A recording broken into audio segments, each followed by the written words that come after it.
Squat jumps are an overall lower body power developer.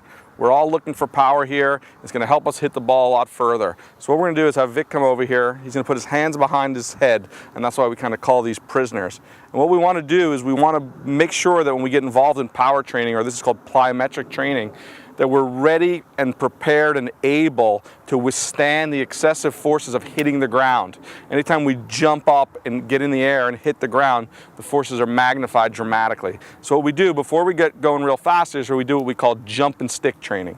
So Vic's gonna jump up for me, and he's going to stick the landing. He's got a nice quarter squat here, half squat, where he's showing that the muscles of his quads and his hamstrings and his glutes, they're absorbing the forces of what he's doing. He's not landing with his legs stiff. He's not landing hard on the ground, which is the joints taking the force. Here we're letting the muscles do all the force absorption, which is really key from an injury perspective. We don't want to end up with aches and pains in our backs and knees and hips in exercises like this. So once we see here that we can do it again, let's one more time here, that we know that we can jump up, keep our posture real nice and tall, maintain our control, then we feel good, like, okay, now let's try to really make this a little bit more dynamic and add some speed to it.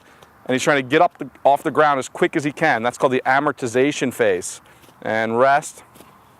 So he's trying to jump up, hit the ground as quick as he can. I kind of say land quietly is a term that I use with our athletes. I don't like to hear them pounding on the ground. They should land and it should sound like it's a really soft, quiet landing, and then get off that floor as quick as we can. Quick, quick, quick. Imagine almost like you're jumping on hot coals is a great way to think about this. This is a great lower body power builder.